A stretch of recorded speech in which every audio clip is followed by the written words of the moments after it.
Di tengah duka yang dialami keluarga besarnya di Kota Padang akibat musibah banjir bandang dan juga longsor, Dude Herlino mendadak justru digeruduk pemberi modal pinjaman dana alias Lender Dana Syariah Indonesia atau DSI, sebuah perusahaan fintech berbasis syariah yang menaruh fokus pada pendanaan dan pembiayaan proyek properti. Rupanya aksi ini dipicu lantaran DSI tidak bisa memenuhi kewajibannya untuk membayar tunggakannya kepada belasan ribu pemberi modal. Dude yang kebetulan sempat menjadi brand ambassador itu pun akhirnya kena imbas kemarahan sekaligus kegelisahan para nasabah. Walaupun udah nggak jadi brand ambassador pun, tetap sampai hari ini saya masih menerima DM dan saya jawab. Di sini niat saya untuk membantu, ikut menyuarakan dan mengawal ini buat saya harus saya lakukan. Bicara kesedihan atau kegaduhan di para lender itu sudah tidak bisa dibayangkan lah. Mereka juga tidak bisa apa-apa, hanya mengandalkan komunikasi dengan paguyuban. Karena kalau komunikasi langsung dengan DSI, itu tadi jawabannya selalu template di CSO.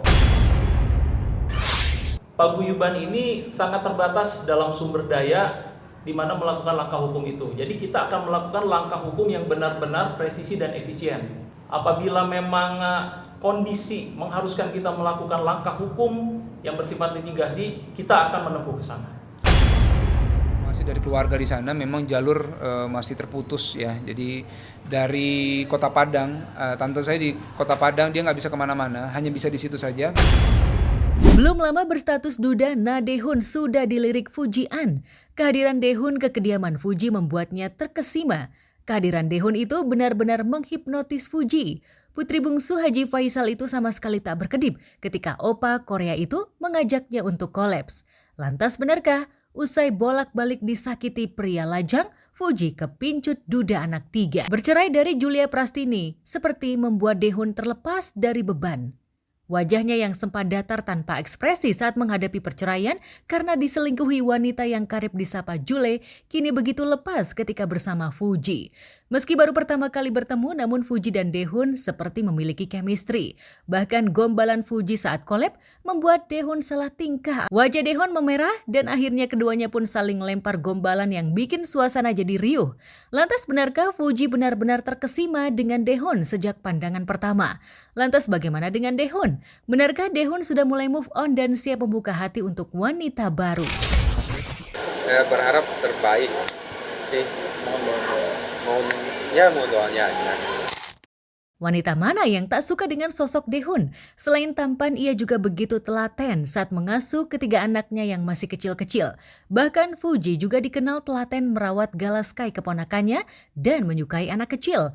Lantas benarkah kesamaan itulah yang membuat Fuji dan Dehun klik? Dan saat collab tak ada gimmick. Itu sebenarnya saya nggak mau itu karena masalah pribadi saya ya. Aktris sekaligus penyanyi Aura Kasih Selasa siang kemarin mendadak mendatangi Pengadilan Agama Jakarta Selatan. Kedatangannya sontak membuat pengunjung terkejut karena diketahui Aura sudah lama bercerai dari Erik Amaral. Namun hari itu rupanya Aura menjalani sidang hak perwalian anaknya Arabella yang merupakan anak hasil pernikahannya dengan Erik. Masuk dulu. Ya.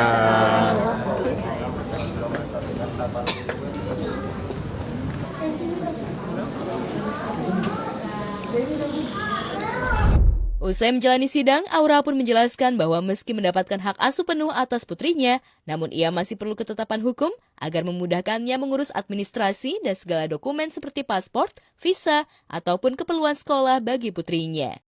Nah, karena kan udah mulai ini nih, kita lagi sering pergi-pergi liburan gitu kan, kayak harus ke Eropa kemana kan memang harus ada berkas berkas untuk perwaliannya.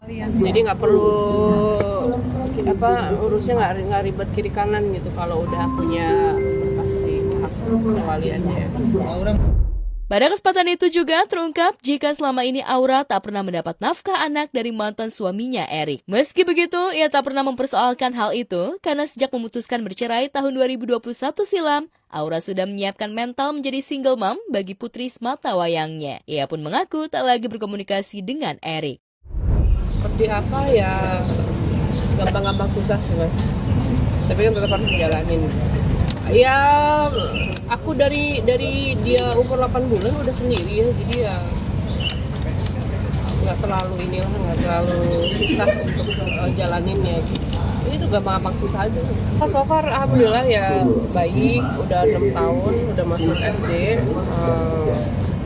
lagi senang di musik gitu, painting gitu. Lebih ke kita gali skillnya dulu, soft skillnya.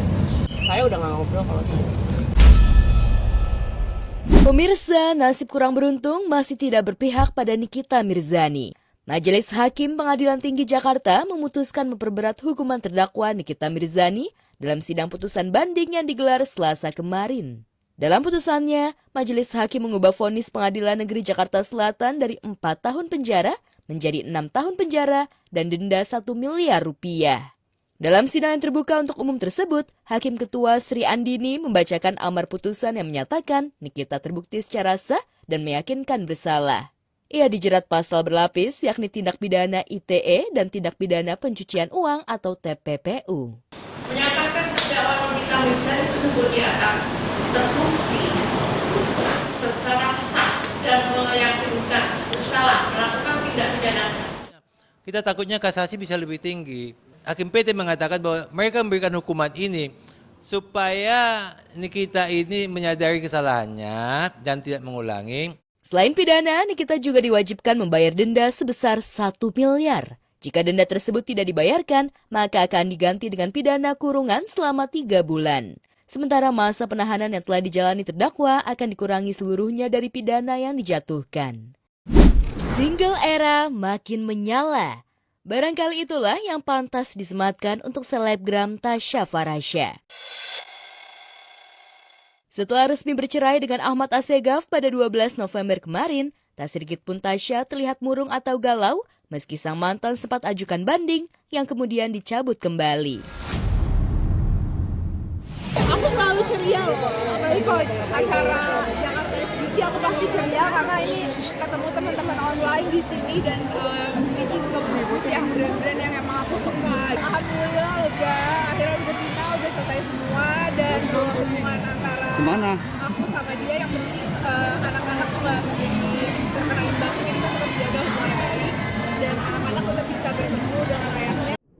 Meski dibayang-bayangi utang mantan suami senilai 35 miliar yang belum ada titik temu, hal ini ternyata tak membuat hubungan Tasya dan suami soal anak terganggu.